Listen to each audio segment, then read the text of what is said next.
two need no introduction, but I'm going to give it a shot anyways. Woohoo! Because we know everybody. Yeah, Except for a few of you. I haven't met you. Thank you. that makes Intro. Alright, 𝙤𝙤 Oakes is a journalist, author, and educator at UC Berkeley, where she teaches writing. She's the recipient of multiple awards, and her essays and journalisms, that's not proper grammar, have appeared in publications such as Slate's The Guardian and The Washington Post. Mark Montgomery French is an award-winning film composer, creative director, and music historian, particularly noted for his talk, All Your Favorite Music is Probably Black. He is a member of Spiky Blimp and formerly the co-leader of Endangered Species. Please give them a warm round of applause. Hi, Kaya. Hey, Mark, is this on? Hello. You're on. Okay. Yes, it's on. So, I know you all wanted to stay home and watch the DMC, but I'm a childless cat lady from Oakland. Mark is a great dad, so we are Kamala Harris and Tim Waltz. We would like to run your country. Yes, that's perfect. Thank you. So, Kaya, Mark. I have a question for you. Yes. Which is, actually, no, before I ask you this question, I want to read you a quote. Kaya is, as you've read her work, very Catholic. I am very not. Well, I don't go to church. But yes. Yeah, but you're Catholic enough. Catholic-ish? Catholic adjacent. Yes. And so when I want to know more about Catholicism, I have to read about it because I did not grow up with it. So I want to read you a quote I read today from another Catholic author about forgiveness. The thing that makes a sin moral is that it has to be a grave offense, done with the full intention of the sinner. There are no accidental mortal sins, and you can be forgiven for them by blurting them out in confession, except for abortion, which results in automatic excommunication. By this logic, mass murderers could be forgiven, while a terrified 12-year-old girl raped by a perverted relative would be kicked out of the church for aborting the resultant pregnancy. Do you know what writer that is, by the way? Martin Scorsese. That was you. Okay. Reinvention 2012? Mm-hmm. Yeah. I think so, yes. You got your own words. So my question is, when you were a child, what was your first relationship with the concept of forgiveness? Well, I went to St. Augustine's School on Alcatraz. It's right below, between College and Telegraph. You've probably all driven by it. It is no longer a Catholic school because nobody wanted to send their kids there. Did you go there? No, my sister did not go. My sister was taking photos because she's a photographer. Yay! Picture and more photography. I had to go to confession as an assignment. So we had to, so it was, you had to practice going. Did anyone else here go to Catholic school? Yeah. So you had to do it as an assignment, so you would learn how to do it, and then you would hopefully do it for the rest of your life. And I remember just not having anything to say. And just kind of making something up. And being forgiven for something that didn't happen. So that was my first religious experience of forgiveness. So the performatism started early. Yes. I was thinking about this question, and I thought, what was my first forgiveness moment? And it was Watergate. Because I remember it was Saturday morning. I wanted to watch, I think, Land of the Lost. Turn on Channel 4, and I see Nixon. So I'm going, well, what's on Channel 5? It's also Nixon. So it was 7, so it was 2. I went to PBS, it was still Nixon. Asked my parents, who is this ugly man? And they explain Watergate, break-in, presidency, and I'm like, okay. And then within a year, he resigned, and then Ford gave them a pardon. Yeah. And I went, is that different from a regular pardon? And she went, no. He's been forgiven for any crime he may or may not have done against the United States. And I'm like, why? Yeah. And I didn't really get an answer, something about Republicans, which is not a fair answer. But so I think I started out kind of questioning the concept of forgiveness. I did not go to Catholic school. I went to a Lutheran school, not because my parents were Lutheran, but it was down the street. Who did Trump pardon? Was it Rush Limbaugh or Dinesh D'Souza, I believe, was pardoned. I believe that Roger Stone, if you see him, he dresses like a Batman villain. He was pardoned. He pardoned many people, and most presidents do on the way out pardon a bunch of people none of us would think should actually be pardoned at all. Right, and then we'll see Biden pardons. Oh, and Thanksgiving turkeys. Sorry, we're getting off track. But pardons are, I think it's a gesture, it's a nice gesture, but it's kind of like they pardon turkeys at Thanksgiving, right? And aren't the turkeys always named like, But they're wrong. Just because they're factory farms. But it does sort of make, especially in America, the concept of punitive vengeance. We're all about justice, all about you did wrong, we need time on the slate for what you did. And then we have pardons because we kind of have a weird relationship with forgiveness at all, or apologies at all, right? So we could, and you've listed in the book numerous people who gave the weakest weak sauce of apology. Basically, mistakes were made. No I statements. But are we sort of conditioned to accept this? I think that we allow people to get away with really crappy apologies, and especially public figures, because we are conditioned to expect that people can change. And I think I say this in the book, but I didn't write this book as kind of like a tirade against forgiving people. I absolutely don't believe that people should not be forgiven unless they're beyond, they're beyond, right? So like there are some people who absolutely cannot be, they're not forgivable because they don't actually feel guilty. They don't actually feel like they did anything wrong.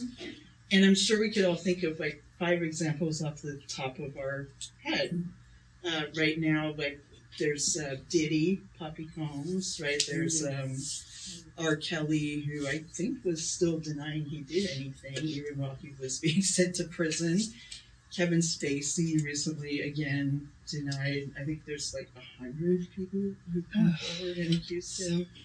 And of course, Trump, and et cetera, et cetera. But the problem is, like, if you don't acknowledge that you did something wrong, do you actually earn forgiveness? And if you don't do anything to change, I think we tend to forgive people very quickly, and that can be a mistake.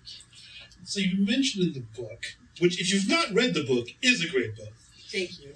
I didn't pay him to say that. I take that note. You talk about the Catholic Church, which is widely known, all the transgressions and the lack of accountability. But you mentioned at least there's a hierarchy of you should tell these people up the chain till it gets up to the Vatican. Whereas a lot of evangelicals, they're really, the person who is the highest pastor is it. So if that pastor has caused some problems, they're going to bring him back. He's charismatic, he makes the money, there's no other accountability. So what we think of as being just a Catholic thing is everywhere because of the way it's set up. Right. And because of all the very tight relationships between evangelicals and politicians, as particularly the worming away at the erosion of the wall between church and state in our society, it means that idea that you can forgive yourself because you think God's speaking directly to you and God told you you're okay, that is a real problem, right? And it gets into our politics then, and it gets like into the water, like, like Flint, Michigan, like the whole country's Flint, Michigan. So it's a very destructive pattern for people to kind of also very easily let themselves off the hook. But I think it's embedded into all kinds of patterns that we have in terms of patriarchy and racism and, the history of America and et cetera, that, oops, I'm sorry, is enough. So we still see that today. So a lot of your books seem to center on the victim and the lack of voice, the lack of caring to ask the victim, well, how do you feel about this? Are you past the trauma? Are you past the grief? Have you ever been asked what it's like? So one of my many jobs, I'm the creative director of Glide Memorial Church in San Francisco. And it was started by two people, and one of them is Janice Meripatani, who was a poet, who also was interned as a small child in Japanese internment camps, I think too late, I'm not sure, and also is a survivor of sexual assault. And so her whole purpose as being in the church was tell your story. You only stick at your secrets, and inspired many people to write about their trauma as a way of freeing themselves. It was less about forgiving the person who harmed you, and that person may or may not atone. In some cases, you may not even know the person who harmed you. But she was always about letting yourself be free by not holding on to it. And so much, as was covered in your book, is somebody was abused, and then we're told, please don't tell anybody. There's money to be made, right? Did you actually come across any particular area where the victims were encouraged? Any sect, any area where it's like, hey, you know what, please talk? No. I mean, there's... I'm sorry, can you say it again? Where was that?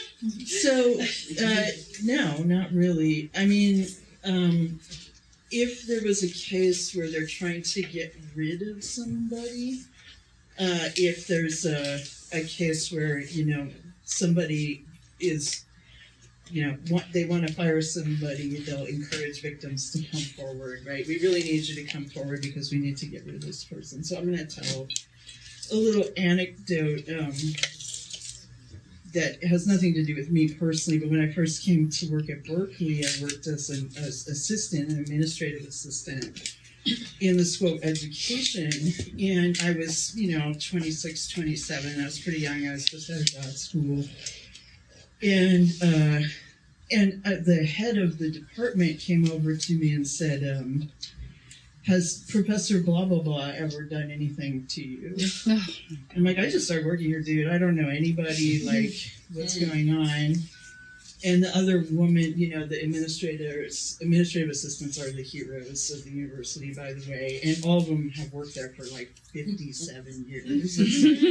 And they have this deep institutional knowledge that is incredible. A lot of my Berkeley friends are here and know exactly what I'm talking about. Anyway, and so the other administrative assistant, she goes to me, they're trying to fire Professor blah, blah, blah, because he has a history of, touching his students. And I was like, okay. So she said, yeah, just don't ever be in a room alone with him. And he was fired, thank God, right? But, it was a rare case of somebody actually coming to me and saying, has this ever happened to you? In that case, it wasn't, but he had done it for years. So I think they will, but in terms of religions and sects, most of the time they're just concerned with protecting their reputation, any institution, and so they don't encourage victims to come forward. So, yeah. Right. You get a point in your book about going deep into what we think Jesus' view of forgiveness was to what he actually said and did not say. Can you touch on that? Because that was kind of interesting. Okay. Are you ready? Because we're going to get nerdy. Nerds! So I don't have a background in theology, but I've been a journalist covering churches for a long time. And so I called on my friend Tom Boland, who's a scholar of the Hebrew Bible, and I said, what's the word that Jesus actually says in the Hebrew Bible? So when Tom's a scholar of the Hebrew language. What's the word that Jesus actually says in the New Testament when he says forgiveness? And he says, well, in Greek, which is the first language it was translated into, it's ephemenae. And I said, okay, what does that mean? And he sent me this concordance, which is this. Those of you religion nerds are laughing because it's 50 pages of definitions of one word. And ephemenae means putting distance between yourself and somebody. So it doesn't mean oh yeah, I forgive you, let's hold hands and sing Kumbaya around the fire. It means, pardon my language, but like, fuck off, right? Like, we need some time apart. And that's what he was actually saying. And I think that in Judaism, because we have also forgotten, conveniently, that Jesus was Jewish, and he was, yes, he was, shocker. Yeah. This changes everything, by the way. No, I'm actually a big fan of the Da Vinci Code just because it's so ridiculous, but that's a whole different event. Especially the sequel where Ewan McGregor... Angels and demons? Yes, Ewan McGregor plays the test tube baby son of the Pope, who's a helicopter pilot. Okay, I see. Yeah. So we're going to have a party and watch it. This is the greatest intro.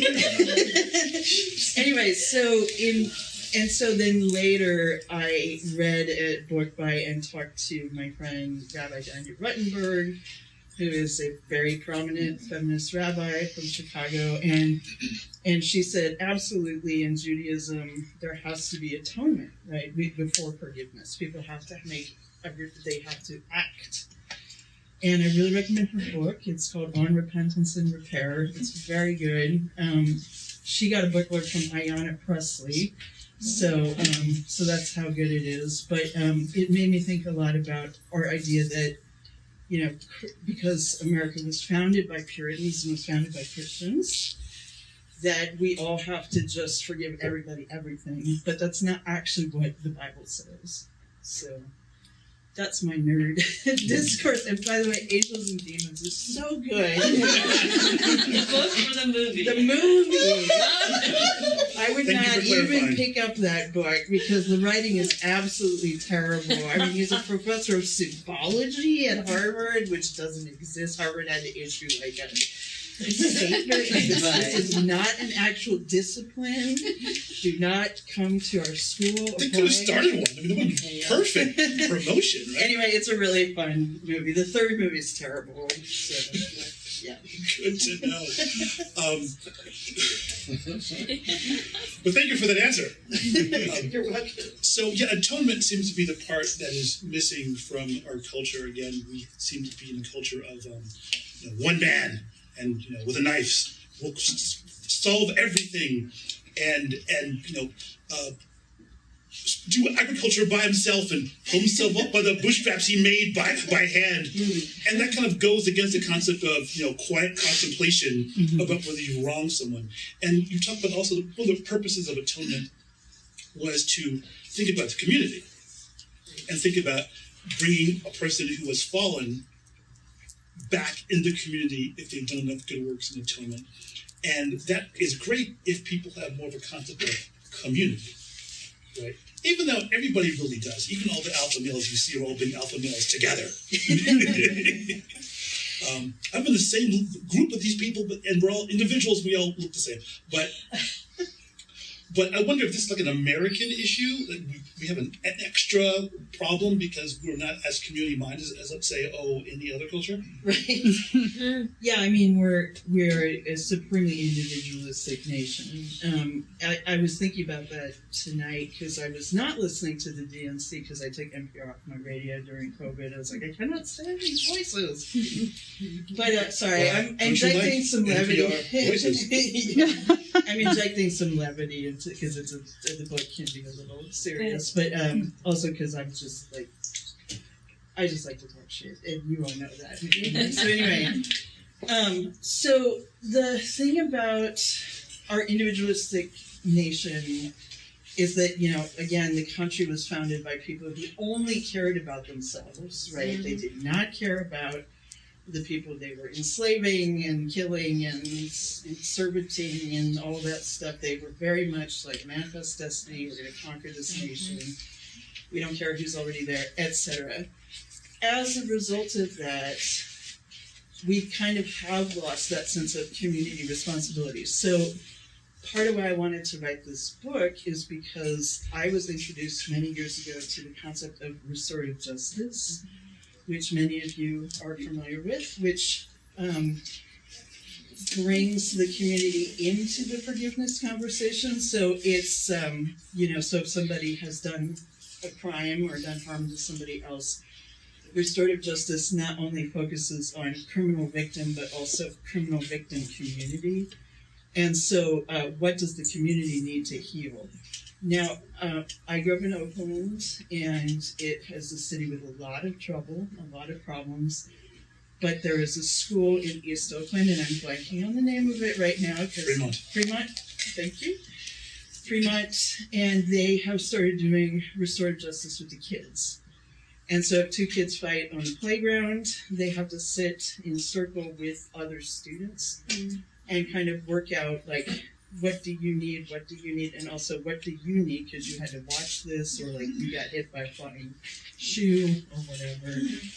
And then they started teaching it to the kids at the other school in the neighborhood. So this is deep East Oakland, so that's a troubled part of town because it's a neglected part of town. So it's a model that can be, copied, but we're very resistant to it because our country is very focused on incarceration as the way to end crime, and I think that that's going to be an issue in this election too, because we, for obvious reasons that I won't go into, but because we focus more on incarceration as a way to reform people rather than what does the community need to heal, we just, again, are focused on individuals rather than groups.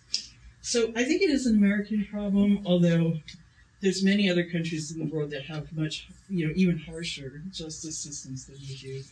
But ours is particularly harsh on particular groups of people. Mm-hmm. And so that's part of the reason why that restorative justice model is really important as an alternative. And it came from indigenous practices, but it also came from the Mennonites, who are kind of like religious cousins to the Amish. And so if you know anything about them, they were pacifists and they resisted. They don't go to war. They don't serve in the military. So like they take that very seriously, the idea of peacemaking, which sounds very Berkeley, but it is actually. And Nixon was a Quaker, so Nixon actually was part of a church that was related, that has very similar justice practices. And look at how he turned out. It's interesting how you mentioned indigenous people and their ways of problem solving. As you look at how indigenous people have been persecuted and separated from their family and children put into homes and wiped out, how countries attempt to apologize, and been many truth and reconciliation groups, one in South Africa right after Mandela was released, and also Canada, and it tends to come around with, why there's so many dead children's bodies in this one river? Well, we're sorry. Yeah.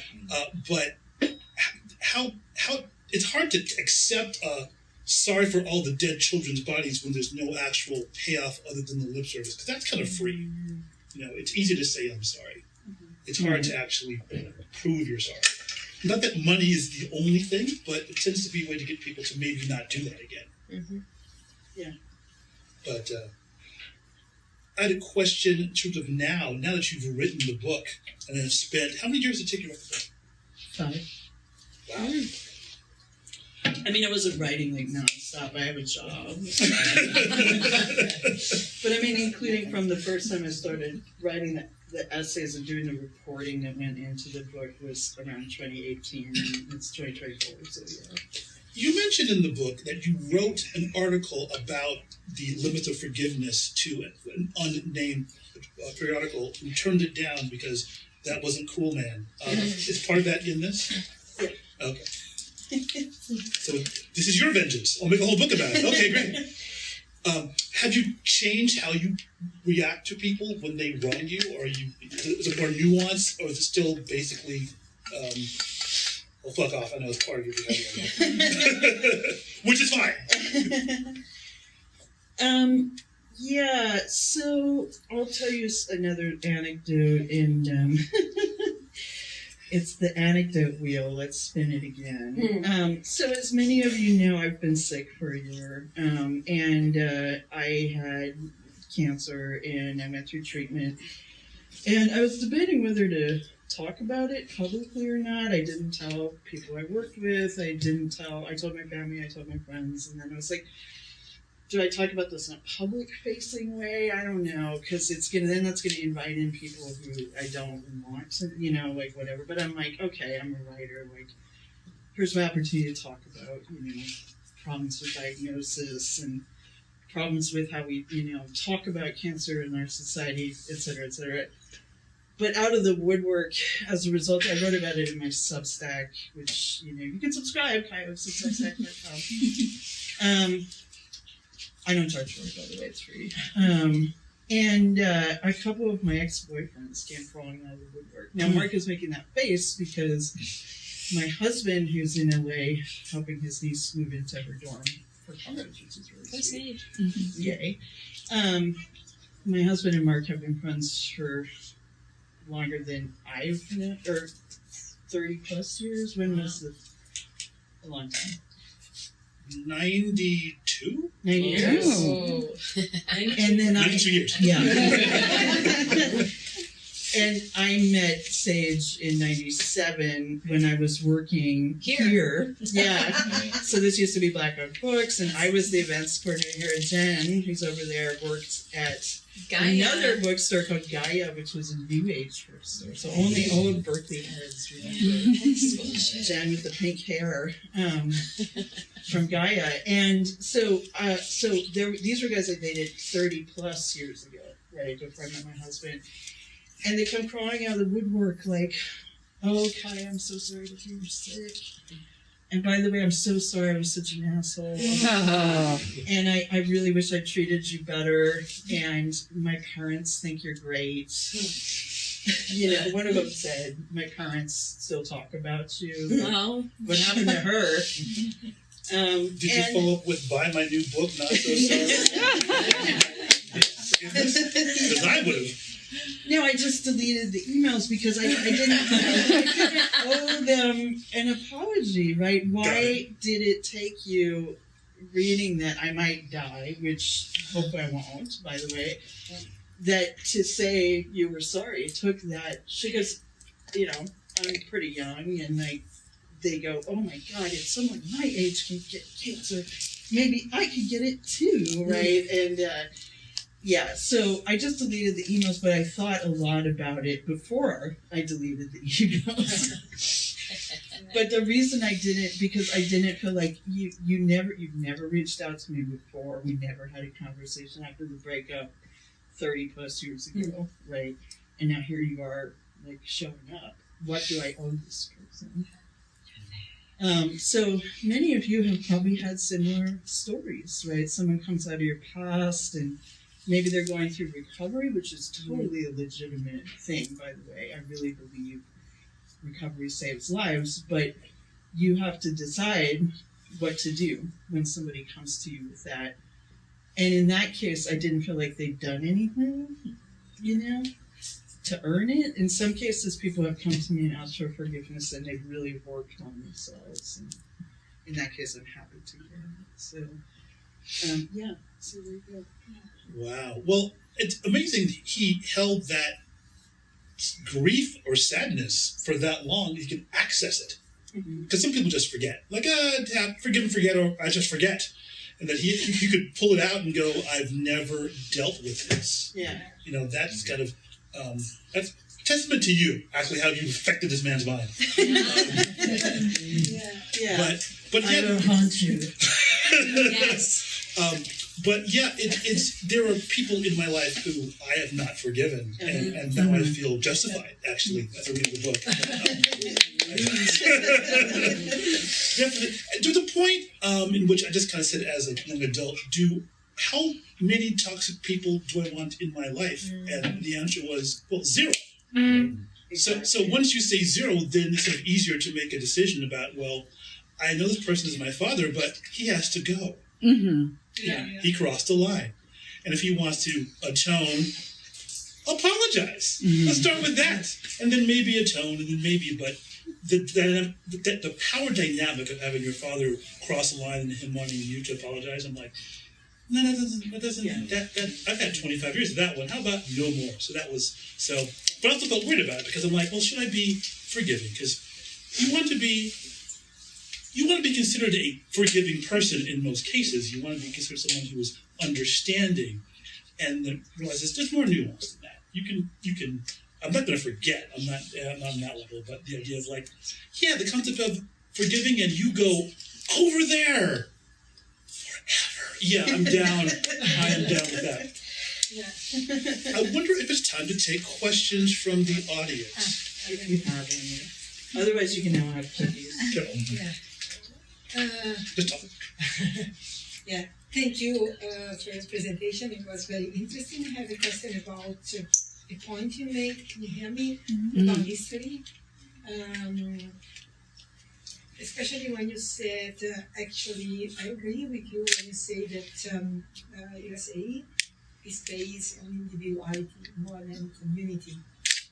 And but I don't really agree with the justification you gave for that based on history, because actually people who came and colonized, United States and other part, of the New World after Columbus were the European. And the European had a similar history. I mean, when you go back to the Roman, rape, kill other people. So in the sense, it has been always a matter. I don't see in the process of history a great difference. So where is the great difference, which probably gives, I come from Europe, I'm visiting scholars, I know the sense of community, but that's probably based on the environment, on like living in small town with the center, with the sense of knowing each other, belonging, helping, which is more important than like the appearance. Probably can be even a burden, sometimes, because it gives you less freedom. You have to behave well towards the community. You can't afford behaving badly towards the community.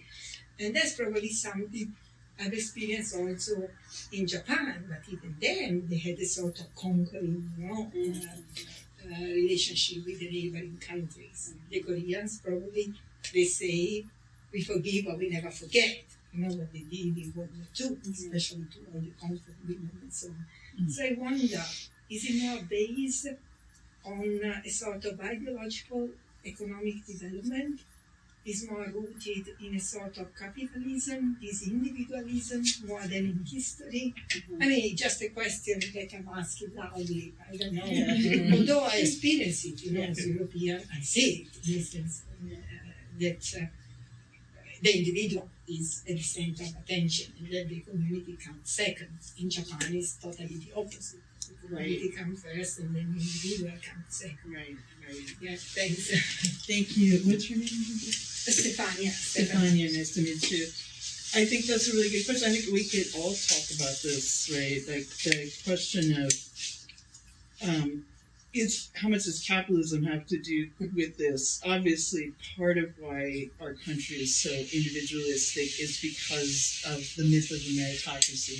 Right? So our country was based on this idea that if you work hard, you'll be rewarded. But the hardest working people in American history have been people in poverty and people in slavery, right?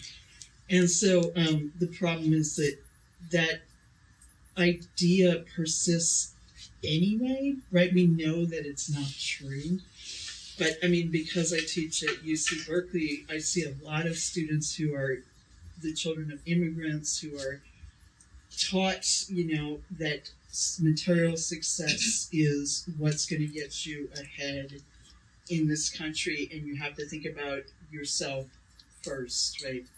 But then some of them also come from families where, for example, the reason they need to succeed, so in some of my students' families, and I know some of my colleagues are here and probably heard stories like this, they'll say something like, I'm expected to succeed because my parents' investment was me, right? So the parents put all their money into sending these kids to like the tutors and the after school so that they could get into Berkeley, so they could become a doctor, become a lawyer, work for NASA, whatever.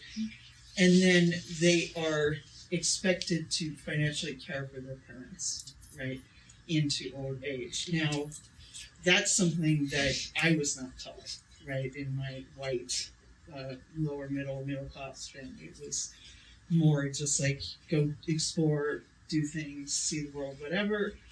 But that's unusual, right? So yeah, I think a lot of it is this pressure to succeed in a material way. And that also gets into the concepts of like kind of stomping on people on your way to the top, you know? And how Elon Musk doesn't feel like he needs to apologize to anybody for what he's doing to trans people, to people on his platform. Just watching throughout the Olympics, like things he was saying, you know, and getting away with it because he's the richest man in the world. Any given day, he is the richest man in the world, Yeah. and expecting the son of an emerald mine owner to have any sort of sense of right and wrong is just not nothing he's going to do. From South Africa, a white South African. White South African, no, that's yes. It's, can y'all hear me? My- Put the cameraman on. Oh, okay. I've We're been thinking a filming for lot the and reading TV. your book, and there's many points I wanted to make, but Yeah. not points, just interesting things. But bringing up capitalism, individualism, has me thinking about how so much of this model of forgiveness has a kind of economic mindset to it already. Like back to the medieval pardons that you talk about. At what point is it? So you did this to me. I say this, and now we're even. Like there's this clean slate. I don't know, and it feels like economic mindset can't really encompass a lot of this harm. So I'm just Right. Right. No, Kim, that's a good question, and I think a lot of it comes down to, again, that our society really functions on this idea of money is enough. So, like, I do talk about reparations in the book, and I think, you know, here we are in Berkeley, of course, most of us agree that that's a really good idea. But there's that episode of Atlanta. Stephanie, you and I were both love this show. Like, is it where like they actually have to start paying reparations, and like the white people are like, you know, washing dishes and mowing lawns, and it's just kind of like, yeah, how far are we willing to go, right? And how much do we think that paying somebody is enough? So the Catholic Church, of course, like, we've all watched The Keepers on Netflix, you know, like they'll give a victim of sex abuse money to make them go away. But that doesn't actually heal the wound of the abuse, right? And it's the same thing with, if we did do reparations, would it actually heal the wounds? I don't think it would, but it would be a step, you know? But again, like, how much are we willing to actually do? And didn't the city of San Francisco recently kind of put its foot in its mouth over this? They did. There was actually a reverend in town who was on the board, and as it got closer to being a thing, changed his mind completely. A lot of public work, some of which was done at Glide, got put into, I guess, receivership, because there's still a belief that, well, should this even be happening? How do we make it fair? And it turns out other countries have figured this out. We're not just making it up. I was reading, of all things, the autobiography of Geddy Lee of Rush. And his parents were both in Polish concentration camps, and they survived. And immediately after they were freed, moved to Canada. And then in Canada, they managed to survive because they were getting reparations money sent through Poland from Germany. And my thought was like, you know, record skip, they got reparations? You know, so it's not like it's an unheard of thing, you know. I mean, the rest of the book's good too, but that was sort of... any other questions?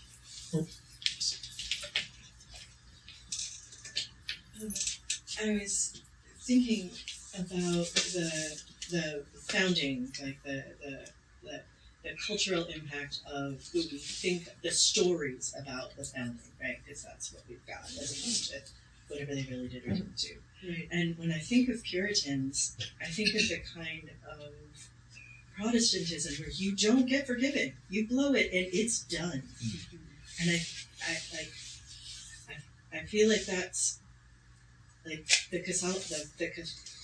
Catholic model of there is forgiveness, and that's always possible. And I feel like there's other Protestant things which maybe have more atonement in it, or more of a I'm forgiving you for me, you go do you over there. But that like, I don't know, Calvinism, there's just really hardcore ones where they're like, nope, you're burning in hell, done, tool. And but you're still in the community. Right. And you still have to participate, and you still have to go to church, but you already blew it. And I feel like that's got a thing. I feel like that has some impact in this conflict we have about what, not just what apology means, which was my point, but also what community means, right? Am I actively participating, or am I, like, I'm not going to go starve in the woods, so I'm participating because I don't understand any other options. Anyway, that's my... Right, or as you pointed out, like when you're in a very small community, how you can sometimes feel like you're always being watched or judged. Right. Well, yeah, I'm not from a small town, but I know people who did grow up in small towns. I know queer people who grew up in small towns in the Midwest, in fundamentalist Christian small towns, and so that's the example where, like, you don't say anything, you just kind of like keep your head down to survive, but then you cannot, I do think a lot about the sort of, maybe the founding text of America is actually the Scarlet Letter, not the Constitution. I don't know. But I do think that there's a lot to be said about the fact that our country was founded by people who were religiously persecuted for being too strict. So I just rewatched again the movie The Witch, the 𝙤𝙤𝙎𝙤𝙧𝙧𝙮. So it's a horror movie, but it's a feminist horror movie, and it's about what are the consequences of Puritanism on individuals, really, and particularly on women, like, who want agency and want freedom, but the only way they can get it is by worshiping Satan. Anyway, it's a great movie. I just gave away the whole plot. That's my life.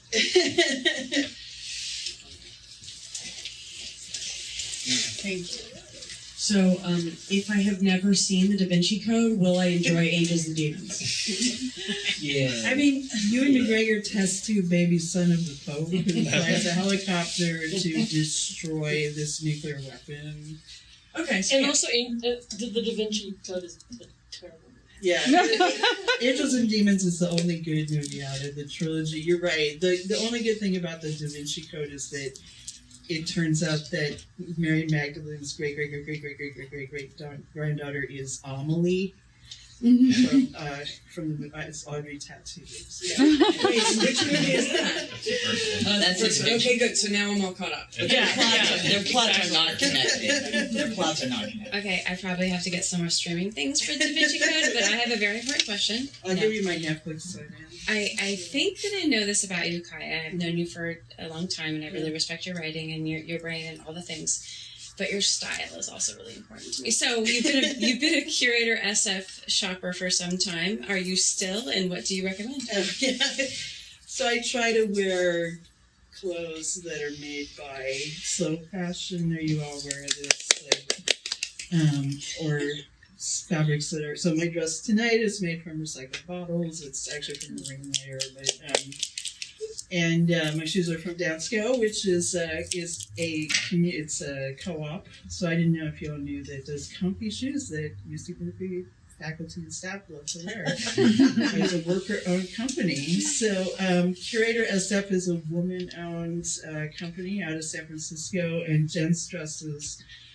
And I think Stephanie, you're wearing anything from Newworks, which is a woman-owned company out of Oakland? San Francisco. San Francisco, and they design everything locally, and they pay a fair wage to their employees, so the clothes cost a little bit more, but Anyway, so Curator is based out of the Mission, and they have these really great striped dresses right now, and because summer's ending, everything's going on sale.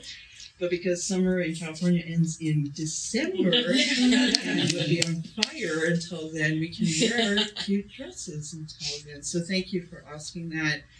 When I had cancer and I was lying around the house for 8 months watching Love Island and horror movies, I still got dressed every day, which is something. And I dressed up for chemo because I think it's really important to cheer yourself up. So if anybody here ever gets cancer, which I sincerely hope you don't, or if you have had it, get dressed up for chemo. The nurses love it. Mm. They're like so happy to see you.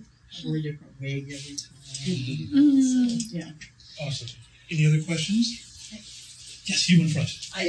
And then we have to wrap it up. So. Yeah, the thing I wanted to ask you about, and I'll preface this by saying I haven't read the book yet, so you can cover That's it. okay. I gave up reading for the pandemic, no shame.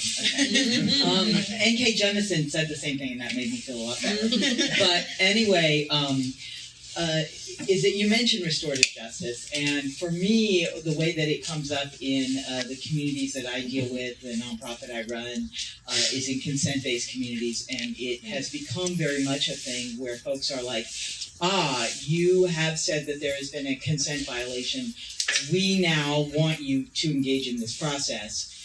And it has, as somebody who has had to observe that, it has had folks say, we want you to facilitate it. It has felt very much like it has become coercive as a model, in that folks are basically told, this is how we will resolve this. You have to talk to the person that you think is involved. We want the community to be involved. And if you're not willing to do that, then we're not willing to have you, person who reported this, as part of the community, because this is what we require of you. And so I'm wondering if you would talk about, or if you have mentioned about, where that model works and where it doesn't, because I feel like Starhawk would say that, consensus doesn't work when we all don't have a shared vision, like we all don't have a place we're trying to go, right? Yeah. We're all not have the same intent of building community, and in the same way, I wonder about how that works in situations where folks are trying to use it as a hammer and everything's a nail. Right. No, that's a really good point. Thank you. So what's your name again? Leanne. And what's the nonprofit that you run? Transform 1060. I run a kink space in San Francisco. Okay. It's a nonprofit. Excellent. Thank you so much. So, I think I have a colleague who just started teaching our program a few years ago, who did his dissertation on kink, and so I have talked this over with him because we both teach classes on gender and writing. So, but I think it's interesting to think about what you said, that like we have to have, for restorative justice to work, we have to have something we want from it, right? And whether that the endpoint is forgiveness or something else. Sometimes it's, it's like, it is financial reparation. Sometimes it's giving something back to somebody that was stolen, whether that's land or whether that's, but we are so individualistic again, and we're so trained by our society to kind of think about ourselves first, that it's extremely difficult to find consensus a lot of the time. Mm-hmm. And every community, whether that's kink, queer, religious space, education, whatever, music, you name it, struggles with that. I was for years a volunteer at 94 Gilman Street, which is our local punk club, and again, like the meetings were torture because everybody would spend an hour talking about toilet paper. Like, where do we buy it? I don't know. What do you think? My husband worked at a co-op restaurant that used to be around the corner from here called the Juice Bar, and like they had meetings that were torturous again because it was like, the carrot juice doesn't taste good. Can anybody figure out why? It's your fault, Doug. And so You're giving me flashbacks. okay, sorry.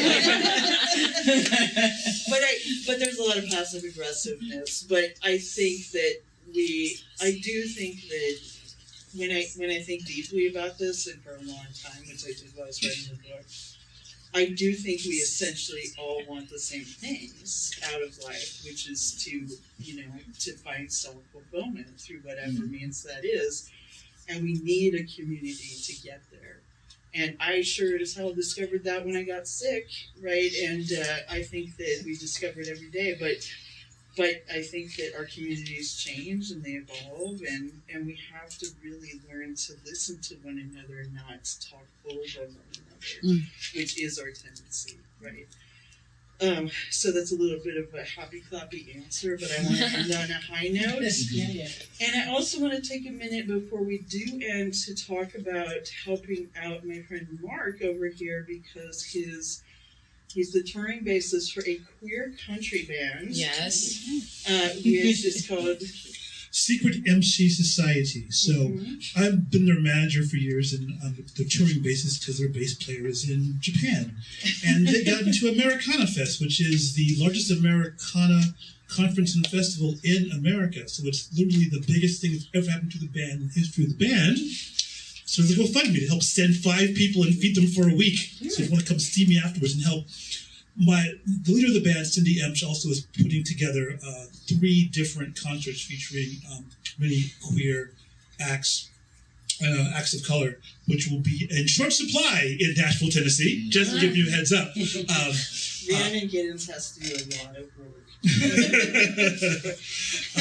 But it'll be fun. It'll be the end of September, so when you talk to me about that, that would be wonderful. Yes. Really, even if people just send the link out and send the video of me talking about it, it helps a lot. Also, just I want people to know that people of color and queer people are in Americana music. Hello. Yes.